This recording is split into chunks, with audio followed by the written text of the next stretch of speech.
በቅርብ ጊዜ ፖለቲከኛው አቶ ልደቱ አያሌው የአሰብ ወደብን አብይ አህመድ ስላነሳ ጨበጭብለታለሁ በጣም አመሰግናለሁ ምናምን የሚል ነገር ሰምቻለሁ። አውስ ጀስላፍ በጣም ነው ያሳቀኝ። ልደቱ በጣም ፖለቲካ ያቃል ነገሮችን ይረዳል የምለው ሰው ነው።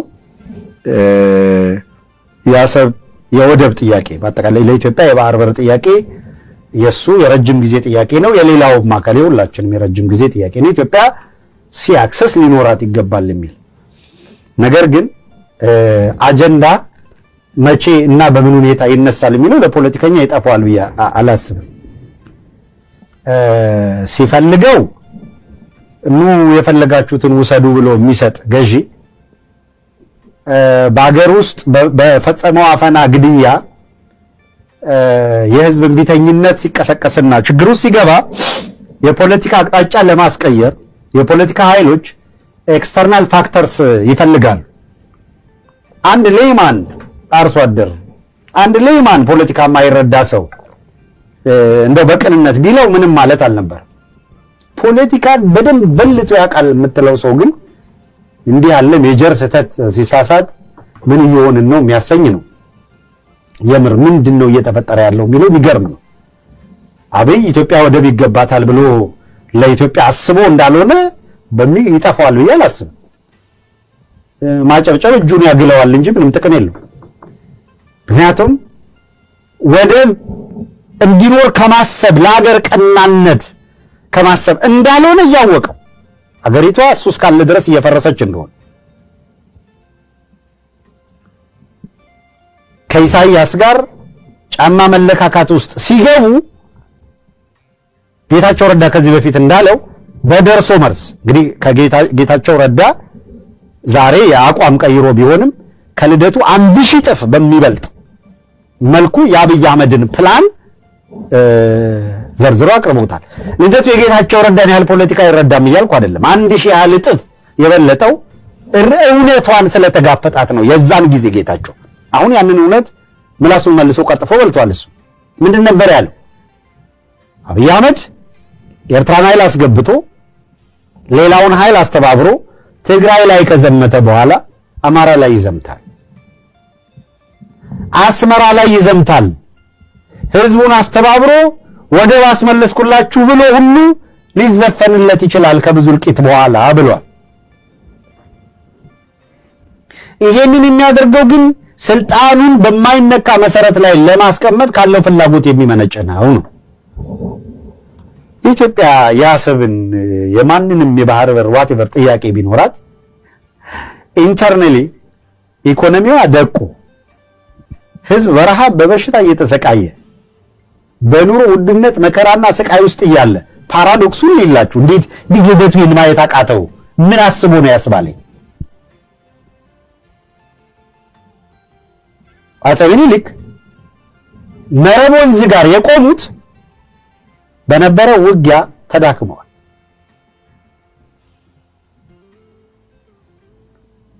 በወቅቱ የነበረ የእንስሳት በሽታ በርካታ ከብቶችን እየጨረሰ ነው። ሶሬሽንም የለውም ወታደሩ። ከዚያ በኋላ ገፍቶ መሄድ ቀድሞ የተገኘውን የአድዋ ድልን መቀልበስና ማሳጣት ይሆናል። ይሄ ትክክል ነው የሚባለው አይደለም እንዴ? ውስጣዊ ጥንካሬዋን አገሪቷ አታ 2 ዓመት ዘልቆ ዛሬም ያላለቀ ጦርነት አማራ ጋር እየተደረገ ትግራይ ያለውን ብትንትንና የተከፋፈለ ኃይል ምን እንደሆነ ያውቃል። ደቡብ ያለበትን ሁኔታ ያውቃል። ኦሮሚያ ውስጥ ያለ የፖለቲካ ሁኔታ ያውቃል። አገሪቷ እንዲህ ባለ በኢኮኖሚም በማህበረሰቡ ማህበራዊ ፖለቲካ ሴቱም ብትንትኑ ጠፍቶ አንድነት የሚባለው በሙሉ አደጋ ውስጥ ገብቶ ባለበት በዚህ ወቅት ከውጭ ሀገራት ጋር የወደብ ጥያቄ አንስቶ የውጊያ አጀንዳ ማምጣት እንዴት እንደሚያስጨበጭብ እሱ ብቻ ነው ሊገባው የሚችለው። ይሄ ፖለቲካ ከሆነ ማለት ነው። ለኔ ሜጀር ስህተት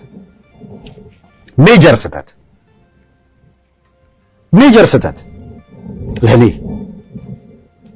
አትሊስት በፕሪንሲፕል ደረጃ በመሪ ደረጃ ይሄንን ማለት ይኖርባቸዋል።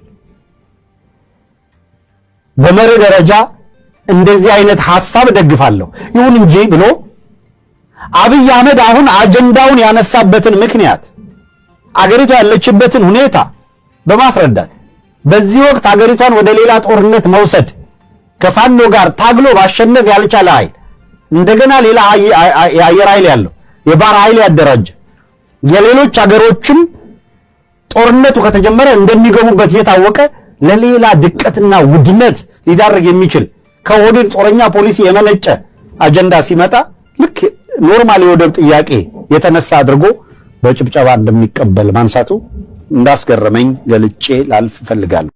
ያለፉት ስርዓቶች ግን ለኢትዮጵያ ሉዓላዊነት፣ አንድነት፣ ለባህር በር ጥያቄ ጦርነት ሲያደርጉ ግን ጠባጫሪነት ነው፣ ወራሪነት ነው። ምን ማለት ነው? ዋው! እንዴት አያችሁት? ብዙዎቹ እዚህ ውስጥ 1200 ሰዎች ያላችሁ ቲክቶክ ላይ እዚህ ውስጥ ያላችሁ ከ2000 በላይ ሰዎች ትታዩኛላችሁ፣ በፌስቡክም ትታዩኛላችሁ። ይሄን ንግግር የተናገርከው ምርጫ 97 ማግስት ነው። ስንት ዓመት ሆኖ ማለት ነው? አይደለም እንግዲህ ሜቢ 18 19 ከ19 ዓመት በኋላም የልደቱ ያሁኑ ንግግር ምንም አይነት ለውጥ አላያችሁበትም። እንደሰማችሁት ነው። ወደ ኢትዮጵያ ልምጣ። አሁንም ወደ ባህር በር ጉዳይ ላንድ ሎክድ ነን።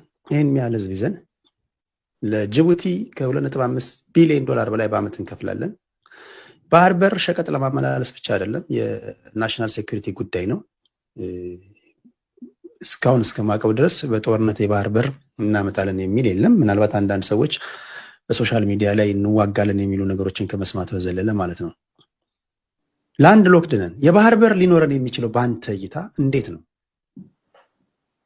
ወል እንግዲህ ያው አንዳንድ ጊዜ የማስታወስ አቅማችንም ትንይልና ነገሮች ይረሳሉ። እኔ በኢትዮጵያ የፖለቲካ ታሪክ እንደ ኢዴፓ የባህር በር ጥያቄን አጀንዳው አድርጎ ያቀነቀነ የፖለቲካ ኃይል ነበረ ብዬ አላምንም። በከፍተኛ ደረጃ በመጀመሪያ ደረጃ በፖለቲካ ፕሮግራማችን የባህር በር ጥያቄን የፖለቲካ ፕሮግራማችን አካል አድርገን ለመጀመሪያ ጊዜ ያስገባን እኛ ነን። ከዛ በኋላ ይሄ ቅድም አሁን ያየው አይነት በየፖለቲካ ክርክሩ ጉዳዩን አጀንዳ አድርገን ከማንሳትም ባለፈ በተለይ ከአልጀርስ ስምምነትም በኋላ ይሄ የቀይ ግዛቶችን በመቃወም 140,000 ፔቲሽን አስፈርመን ለአፍሪካ ህብረትና ለተባበሩት መንግስታት በማስገባት ትልቅ ሚና ነው የተጫወተው። ሪካርድ ነው። የኢትዮጵያ ህዝብ እነዛን ነገሮች እየተቃወማቸው በላዩ ላይ እየተወሰኑ እንደመጡ ሪካርድ ነው። ዩኤን ይገኛል፣ አፍሪካ ህብረት ይገኛል። መስቀል አደባባይ 2-3 ትልልቅ ህዝባዊ ሰልፎችን አካሂደናል። በተለይ አልጀርስ ስምምነትን በመቃወም እና ይሄ አጀንዳ ዛሬ ዝም ብለን ወቅት አይተን ያነሳነው አጀንዳ የምናነሳው አጀንዳ አይደለም። እንደ ወንጀል ይቆጠር በነበረበት የባህር በር ጥያቄን ማንሳት እንደ ወራሪነት፣ የነፍጠኛ አመለካከት፣ የጦረኝነት አመለካከት ተደርጎ ያስወግዝ በነበረበት ወቅት ነው። እኛ ይሄ የጀነሬሽን ጥያቄ መሆን አለበት፣ የትውልድ ጥያቄ መሆን አለበት። በእኛ ዘመን መፈጸም ባይችል በልጅ ልጆቻችን መፈጸም ያለበት ጉዳይ ስለሆነ ፖለቲካ አጀንዳችን ውስጥ ፕሮግራማችን ውስጥ መካተት አለብን ብለን ነው የሰራው። ዛሬ ይስቁብን የነበሩ ሰዎች፣ ይህን አጀንዳ ተጠቅመው ያጥላሉን የነበሩ ሰዎች እና አቶ ሬድዋን ዛሬ ዋና የባህር በር ጥያቄ አቀንቃኝ ሆነዋል። ይህ ነው ጊዜ ጥሩ ነው። ግን የሚያሳዝነው ዛሬ የተነሳበት መንፈስ እኛ በምናነሳው መንፈስ ነው ወይ ነው? በትክክለኛው ወቅትና ጊዜ ነው ወይ ነው? ይህን በጥንቃቄ ማየት ያስፈልጋል። በጥንቃቄ ማየት ያስፈልጋል። በነገር ላይ አሁን አንድ የተናገርከው ነገር አለ። እኔ ቅድም ስናገር ሰምተኛል። የባህር በር ጥያቄን በምንም ተአምር በኃይል እናስመልሳለን አለ። ሌሎች ብዙ አማራጮች አሉ። ዋናው አጀንዳ አድርገን ከሰራንበት ከሁለተኛው ዓለም ጦርነት በኋላ እና አፄ ኃይለ ሥላሴ እና አክሊሉ ሀብተወልድ ዓለምን አሳምነው ኤርትሪያ ወደ ኢትዮጵያ እንድትቀላቀልና የባህር በር እንዲኖራት እንዳደረጉት ሁሉ እኛም ይሄን ጉዳይ አጀንዳ አድርገን ይዘነው ከቀጠል ምንም ጦርነት ሳያስፈልገን ይሄን አጀንዳ ልናሳካው እንችላለን የሚል እምነት አለ። የተለያዩ አማራጮች አሉ። አንደኛ ይሄ የባህር በር ከአንድ ጎረቤት ሀገር ጋር ብቻ ባለ ግንኙነት የሚወሰን አይደለም። በዙሪያችን ያሉ ሀገሮች ሁሉ የባህር በር አላቸው። ኢትዮጵያ ውስጣዊ አንድነት ካላት መልማት ማደግ ከጀመረች በሌሎች የተለያዩ አማራጮች በኢኮኖሚ ኢንቴግሬሽን፣ በፖለቲካ ኢንቴግሬሽን፣ በተለያዩ አማራጮች ልታሳካው ትችላለች። ዋናው ነገር ግን ይሄን ጉዳይ አጀንዳ አድርጎ ፍትሃዊ የኢትዮጵያ ሕዝብ ጥያቄ መሆኑን አምኖ ይዞ መቀጠል። አሁን ግን ብልጽግና እያነሳ ያለው ከኛ መንፈስ በፍጹም በራቀና በሚጻረር መንገድ አሁን ቅድም ማንም ሲል አልሰማሁም ብለሃል። ብልጽግና በኃይልም ብሏል። ዶክተር አብይ በአፋቸው የቀይ ባህር ጥያቄ ለመጀመሪያ ጊዜ ሲያነሱ በኃይል አማራጭም ጭምር ብለዋል። አሁን ዋናዎቹ የብልጽግና አቀንቃኞች መገናኛ ብዙሃን በኃይል አሰብን እንወራለን እያሉ ነው የሚናገሩት። የኤርትራን መንግስት ከስልጣን እናወርዳለን እያሉ ነው የሚናገሩት። ይህን ጥቅማችንን በሰላማዊ መንገድ እናመጣለን አይደለም እያሉ ያሉት። ስለዚህ ከኛ መንፈስ ጋር አብሮ መሄድ አይደለም። አንድ ሁለተኛ ሪሊ ለኢትዮጵያ ብሔራዊ ጥቅም ከመቆርቆር ነው ወይ አሁን ይሄ ጥያቄ እየተቀነቀነ ያለው ነው። በነገር ላይ መለስ ብለህ ከሁለት ከሶስት ሚዲያዎች ጋር የዛሬ 2-3 ዓመት ያደረኳቸው ውይይቶች ማየት ትችላለህ። ዶክተር አብይ ሄደው በኪሳቸው የያዙትን ህዝብ አሰባስብበታለሁ ሞቢላይዝ አድርግበታለሁ ያሉትን አጀንዳ ሲጨርሱ ከሚያነሷቸው የመጨረሻ 2 ጥያቄዎች ውስጥ አንዱ የቀይ ባህር ጥያቄ ነው ብዬ ነው ያነሳው ተናገርኩት። ይሄ አጀንዳ አሁን የመጣው ለኢትዮጵያ ብሔራዊ ጥቅም ከመቆርቆር አይደለም። ህዝቡን እንዴት አድርጌ ያጣው ያለውትን የህዝብ ተቀባይነት እንዴት መልሼ ማግኘት ይችላል፣ ምን አጀንዳ ባቀነቅን ነው በሚል ነው ይሄ እየተቀነቀነ ያለው። ያለ ጊዜው ነው። ቅድም እንዳልኩ አሁን ኢትዮጵያውያን ያለብን ችግር አሁን በእጃችን የያዝናት ኢትዮጵያ ትቀጥላለች ወይስ አትቀጥልም የሚል የህልውና ፈተና ላይ ያለ።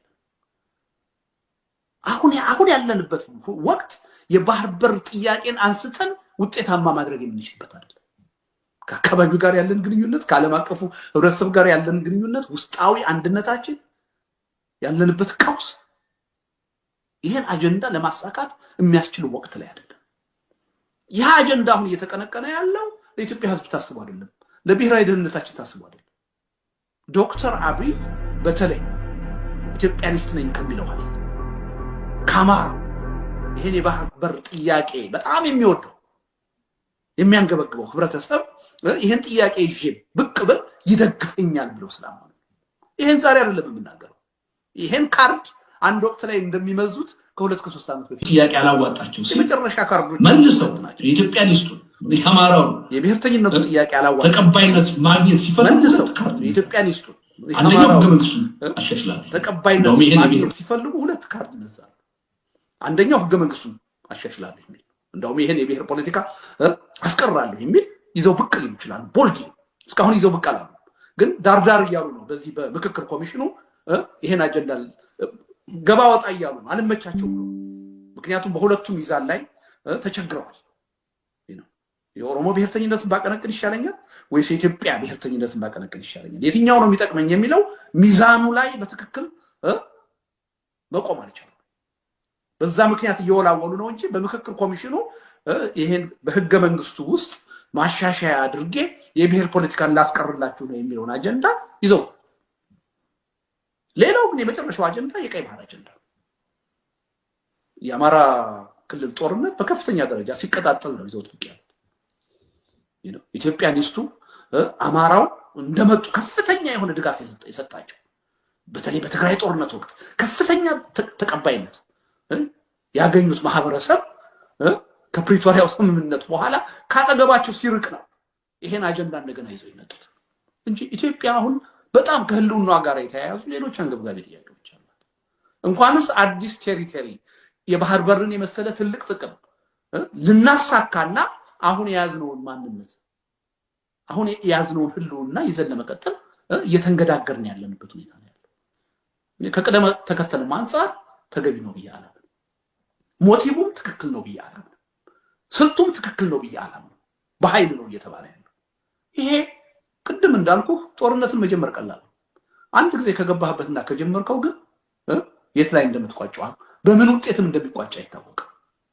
አሁንም ካለፉት ስህተቶች ተምሮ ቆም ብሎ ማሰብ አልቻለም ብልጽግና። አሁንም በጦርነት ተጠቀማለሁ ብሎ ነው አዲስ የጦርነት ነጋሪት እየጎሰመ ያለው። ቆም ብሎ ማሰብ አለበት። የባህር በር ጥያቄያችን ነው።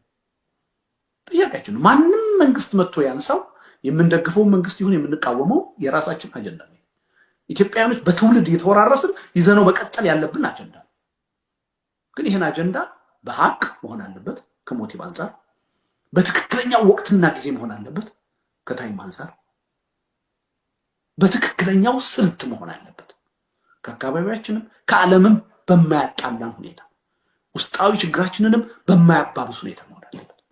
ከነዚህ ሶስት መመዘኛዎች አንፃር ሳየው አሁን የተነሳበት መንገድ ይሄ ጥያቄ ትክክል አይደለም። ቆም ብሎ ይሄ አገዛዝ አሁንም ማሰብ አለበት። ህብረተሰቡን ይሄን ጥያቄ በመደገፍና በመቃወም ዙሪያ ሲንቀሳቀስ እነዚህን ነገሮች ታሳቢ ማድረግ አለባቸው ብዬ ነው። መልካም። የሻዕቢያ መንግስትን ባህሪ ስናይ ከታሪካዊ ጠላቶቻችን ጋር በእርግጥ አሁን ስልጣን ላይ የነበሩ አንዳንድ ሰዎች ከታሪካዊ ጠላቶቻችን ጋር አብረው ሲሰሩ አይተናል። ባደጉት ሀገራት ወይ በሌላ ሀገር ላይ ይሄ የናሽናል ሴኩሪቲ ጉዳይ በጣም ሴንሲቲቭ ኢሹ ነው።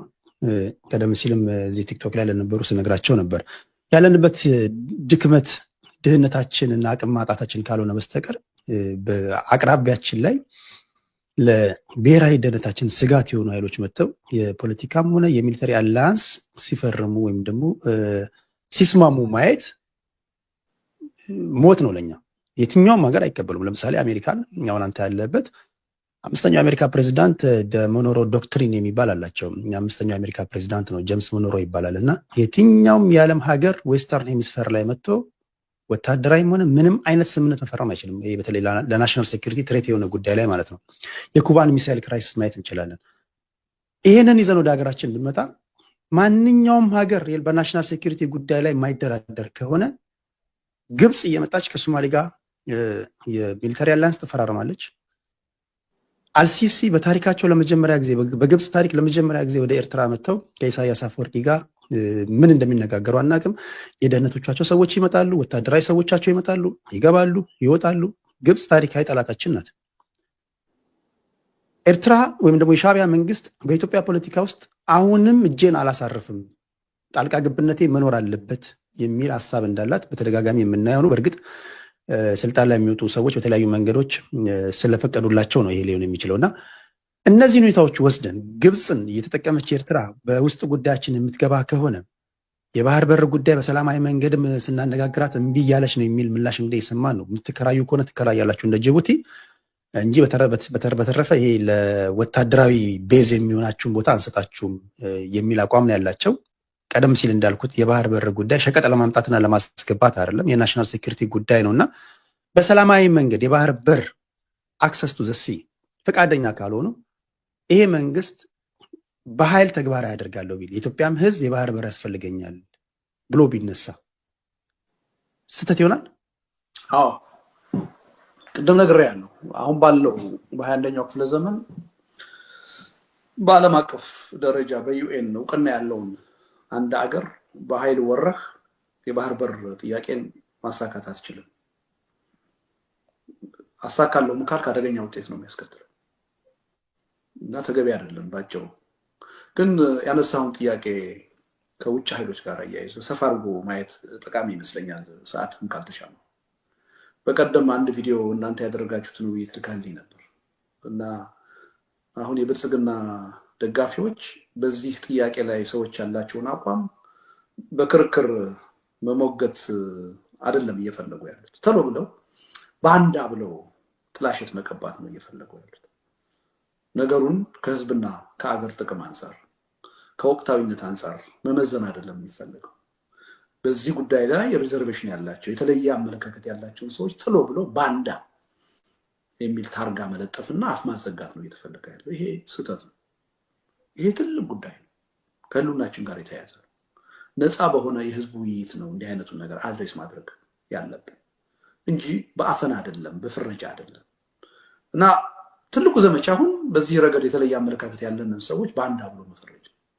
አንድ ሰውዬ ሰምቼ ነበር፣ ስሙን አላውቀውም፣ አንተ ጋር ቀርቦ እኔን ሲተች ነበር ሰውዬ እና ካፉ የብልጽግና ደጋፊ ነው።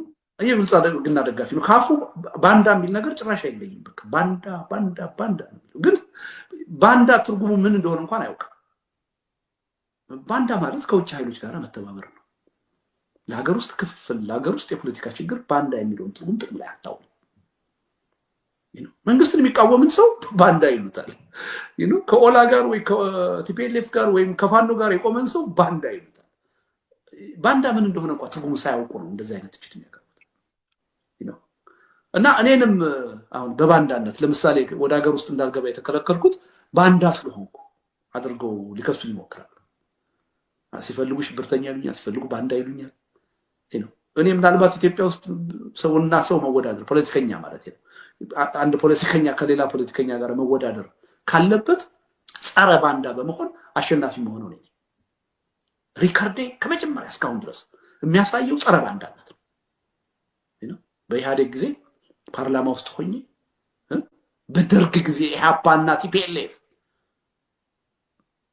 ከሶማሌ ጋር በተደረገው ጦርነት ደርግን ተቃውሞ መቆማቸው አገርና ድርጅትን መለየት አለመቻላቸውን የሚያሳይ ነው ብዬ ተችቻለሁ።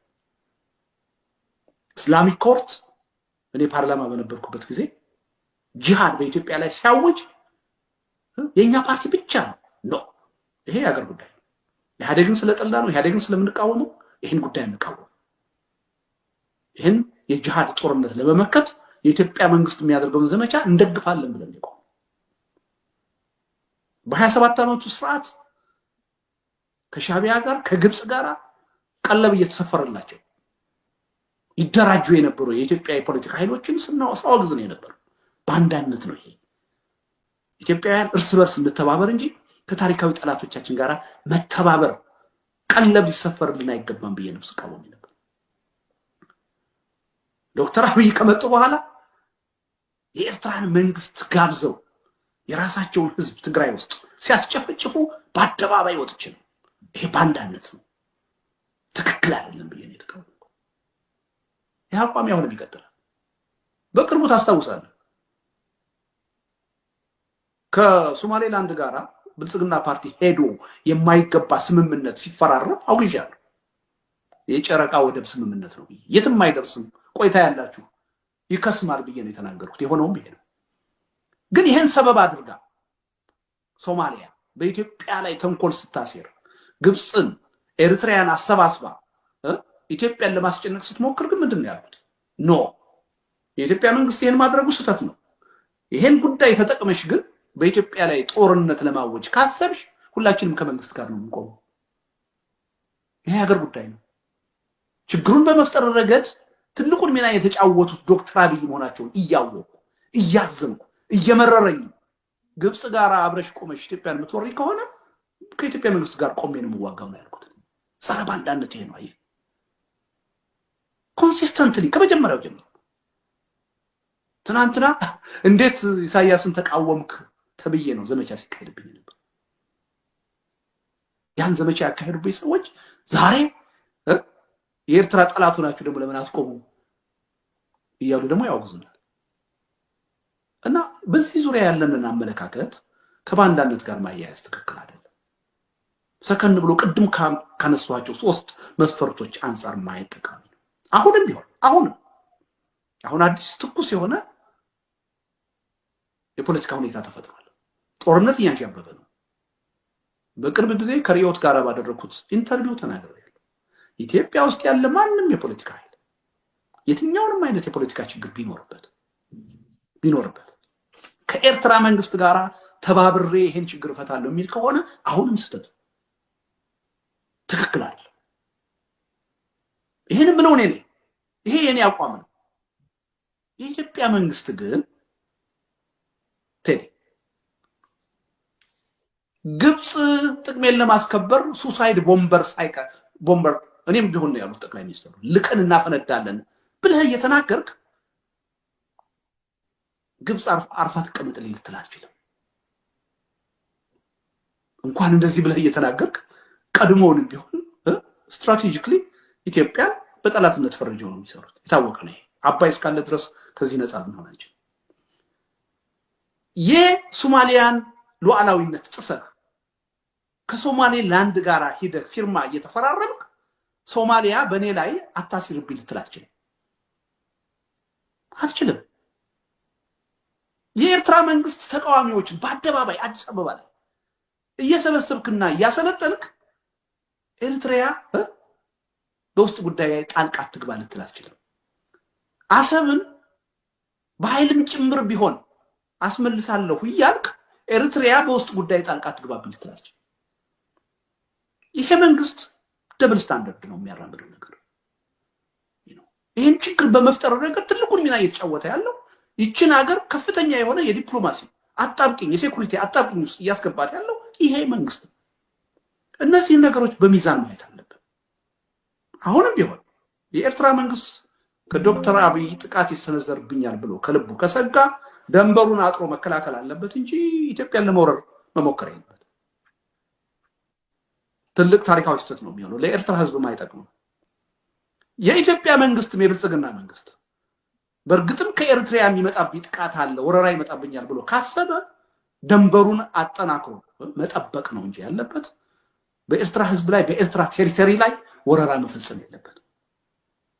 አሁን ካለንበት ችግር ወደ ባሰ አዘቅት ውስጥ ወደ ባሰ አዙሪት ውስጥ ነው የሚከተን ጦርነት ማወጅ። ሁለቱም ኃይሎች ይህን መረዳት አለባቸው። ከዚህ ውጪ የኢትዮጵያ መንግስት በማን አለብኝነት በሌላ አገር ግዛት ላይ ወረራ የሚፈጽም ከሆነ ልደግፈው አልችልም፣ አውግዘዋለሁ።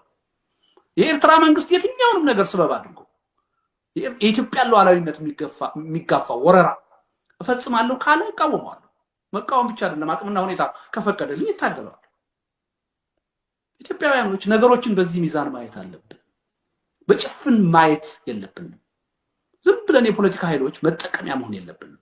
እነሱ ነገሮችን እያዩ ያሉት ከፖለቲካ ስልጣን የበላይነታቸው ከፖለቲካ ስልጣናቸው መራዘም ነው እንጂ ከኢትዮጵያ ህዝብ ጥቅምና ፍላጎት አንጻር አይደለም። እኛን እያጋደሉ ያልተቋረጠ ጭፍጨፋ ውስጥ መጋደል ውስጥ እያስገቡ የስልጣን እድሜያቸውን ነው ለማራዘም እየሞከሩ ያሉት። ሻዕቢያም ይሄን ነው እያደረገ ያለው ፕሬዚዳንት ኢሳያስ፣ ዶክተር አብይም ይሄን ነው እያደረጉ ያሉት። ስለዚህ ከዚህ ወጣ ብለን ነገሩን በሚዛናዊነት በሐቅ ለሁሉም የአካባቢው ህዝቦች በሚጠቅም አግባብ ማየት አለብን። አለበለዚያ ይሄ በስሜት እየዘለን ኢቭን በአገር ሉዓላዊነትና አንድነት ስም እየዘለን የምንገባበት ጦርነት አይወጣንም፣ የትም አያደርስንም። የተደራጁ የፖለቲካ ኃይሎች ይሁኑ ተራው ዜጋ ይሄን ጉዳይ ሰከን ብሎ ማየት አለበት። አሁን እየተፈጠረ ያለው የጦርነት አዙሪት ኢትዮጵያ ውስጥ መክሸፍ ያለበት። በፍጹም ጦርነት ሊነሳ አይገባም። ያ ጦርነት ከተነሳ የት እንደሚያደርስን ማናችንም አናውቅም። ምናልባት የመጨረሻው መጨረሻ ሊሆን ይችላል። ወደ ስቴትለስ ሁኔታ መንግስት የለሽ ሁኔታ የምንገባበትን ሁኔታ አጠቃላይ አገራዊ ህልውናችን የሚያሳጣ ሁኔታ የሚፈጥር ነው። ቆም ብለን አሁንም ማሰብ አለብን። ጦርነት ቀላል ነገር አይደለም። መቼስ ነው የሚበቃን? የወጣቶቻችንን የልጆቻችንን ደም በከንቱ ጦርነት እንደቀላል እንደሽርሽር በየጊዜው ዘለን እየገባን ስናስጨርሳችሁ እንቀጥለው እስከመቼ? ስለዚህ የውስጥ ችግራችንንም በሰከነ መንገድ በውይይት በድርድር ነው መፍታት ያለብን። ሌላ አማራጭ የለም። የውስጥ ጉዳያችንን ብቻ አይደለም ከጎረቤት ሀገሮች ጋር ከጎረቤት ህዝቦች ጋር ያለንንም ችግር ሰላማዊና ህጋዊ በሆነ መንገድ ነው መፍታት ያለብን። ጦርነት አሁን ባለንበት ዘመን ለማንም አዋጭ አይደለም። ለማንም አዋጭ አይደለም። እርግጥ ነው ተገደን የምንገባበት ጦርነት ሊኖር ይችላል። አሁን ግን አብዛኛው ጦርነት እየገባን ያለ ነው ተገደን አይደለም፣ ፈልገን ነው፣ ይጠቅመናል ብለን በስልጣናችን ማራዘሚያ ማጠናከሪያ ይበጀናል ብለን ከእንዲህ አይነቱ አዙሪት መውጣት አለብን እና ህብረተሰቡ እያንዳንዱ ዜጋ ይህን ጉዳይ በሚዛናዊነት ሰከን ብሎ ማየት አለበት። ዶክተር ያዕቆብ በአሰብ የማናት በሚለው መጽሐፋቸው የአሰብ ታሪካዊ ባለቤትነት የኢትዮጵያ እንደሆነ ተናግረዋል። በተለያዩ መድረኮችም ይሄን ተናግረዋል። በስተት እንዳጣናቸውም ይሄን አንተም ከዚህ ቀደም ተናግራል። ሌሎች ፖለቲከኞችም ይናገራሉ። በተለይ እኔ እንደሱ አላልኩም፣ አልተናገርኩም። በተለይ የለንደኑ ስብሰባ ላይ እሱ ላይ ነው። ዶክተር ያዕቆብ በነገር ላይ ወዳጅ ናቸው። ዶክተር ያዕቆብ አሰብ ነው የሚሉት ሁልጊዜ። የኢዴፓን ፕሮግራም የኔን ንግግር 20 ምናምን ዓመት ያደረኳቸውን ሄደህ ብታይ አሰብ የሚል አታገኝ። የባህር በር ነው የሚለው። የተለየ የባለቤትነት ጥያቄ አሰብ ላይ ልናነሳ አንችልም። አሰብ ላይ አንስተን ምጽዋን አለማንሳት አንችልም። እሳቸው ግን አሰብ ይላሉ። ስህተት ነው። አንዱ ጥያቄውን ክራፍት በማድረግ ረገድ እየሰራን ያለነው ስህተት ይሄ አዚፍ ሌላው ኤርትሪያ የኢትዮጵያ አካል እንዳልነበረ አሰብ ብቻ በተለየ የኛ እንደነበረ አድርገን ማቅረብ ስህተት ነው። በተለያዩ መድረኮች አነሳዋለሁ፣ ግን ህብረተሰቡ ብዙም አይገነዘበው ነው ይሄ ነገር እና ከመጀመሪያው ጀምሮ ጥያቄው መሆን ያለበት የባህር በር ጥያቄ እንጂ ከሌላው ኤርትሪያ ተለይቶ አሰብን ኢትዮጵያ ክሌም የምታደርግበት ምንም አይነት ህጋዊ ግራውንድ የለም። ስለዚህ ክሌም ማድረግ ካለብን መላ ኤርትራ ነው ወይስ አይደለም? የባህር በር ጥያቄ ነው ክሌም ማድረግ። አዎ የትኛው ይሁን የሚለው ቴክኒካል ነገር ነው፣ ኋላ የሚመጣ ነገር ነው። አለበለዚያ ደብል ስታንዳርድ ነው የሚሆነው፣ ታሪካችንን የሚያበላሽ ነገር ነው የሚሆነው። እሺ ለጠቅላይ ሚኒስትሩ ፌርነስ በአንድ ወቅት ጠቅላይ ሚኒስትሩ ሲናገሩ የሰማሁት ንግግራቸው አለ። ሰጥቶ በመቀበል መርህ ለምሳሌ እኛ ኢትዮጵያ አየር መንገድ አለን፣ የህዳሴ ግድብ ግንባታ አለ፣ የተለያዩ ፕሮጀክቶች አሉ፣ ቴሌ አለ። እነዚህ ትርፋማ ድርጅቶች ናቸው፣ ብዙ ሚሊዮን ሰብስክራይበሮች ያሏቸው ተቋማቶች ናቸው። እኛ ይሄ አለን፣ እናንተ ይሄ አላችሁ፣ ሁለት የባህር በር አላችሁ። ይህ 150 ሚሊዮን ህዝብ ነው፣ ቁጥሩ እየጨመረ ነው። ጂኦግራፊካሊ ሎክድ ልንሆን አይገባንም። ስለዚህ ያለንን እንስጣችሁ፣ ያላችሁን ስጡን የሚል ሰላማዊ ጥያቄ አቅርበዋል። ይሄ በአብዛኛው ዘንድ በተለይ ለሻዕቢያ ቅርበት ባላቸው ፖለቲከኞች ዘንድ በመልካም አልታየም። በሰላማዊ መንገድ ጥያቄውን አሁን የባህር በር ጥያቄ በሰላማዊ መንገድ ስታቀርብ ቁጡም የሆኑ ከሆነ እንዴት ነው የባህር በር ልናገኝ የምንችለው ታዲያ? ወይም የፈለገ ይቆጡ ሰላማዊ መንገድ እስከሆነ ድረስ የኛ ችግር አይደለም። እንዳልከው ለምሳሌ የኛ ፓርቲ ማለት ነው አንድም ቀን በጦርነት ብሎ አያውቅም፣ በሰላማዊ መንገድ ነው እና ብዙ አንዳንድ ኤርትራውያኖች በስሜት ሲተቹ እናያለን። አንደኛ እኛ የባህር በር ጥያቄን ከኤርትራ ጋር ብቻ እያይዘን አናየው፣ ሌሎች የባህር በር ያላቸው ጎረቤት ሀገሮችም አሉ። ሁለተኛ የባህር በር ጥያቄን በፍጹም በኃይል ብለን አናምንም። ግን እንዳልከው በሰላምም ስናቀርብ ያለ አግባብ ጉዳዩን አዛብተው እንደዛ የሚተቹ ሰዎች አሉ። ያ የነሱ ችግር ነው፣ የኛ ችግር አይደለም። አሁንም ዶክተር አብይ በሰላም ብለው ቢያቀርቡ ምንም ችግር የለም፣ እኔ ደግፋቸዋለሁ በሰላም ብለው እስካቀረቡ ድረስ። ግን ቅድም እንዳልኩ በጦርነት ነው በኃይልም ቢሆን ነው የሚሉት፣ እሱ ላይ ነው ልዩነታቸው። ሁለተኛ ያው ከጊዜ አንጻር ከወቅቱ አንጻር ዛሬ ለዚህ ጉዳይ ነው ወይ የበለጠ ትኩረት መስጠት ያለበት፣ ሞቲቫችን ጀኒውን ነው ወይ ከሚለው ጥያቄ አንጻር ማየት አለብን እንጂ በሰላም ማቅረብ ምንም ችግር የለም፣ መብታችን ነው። በሱ መልኩ ነው ማየት ያለብን። የሰላማዊ መንገድ ማይሆን ከሆነስ በዛ በኩል በተለይ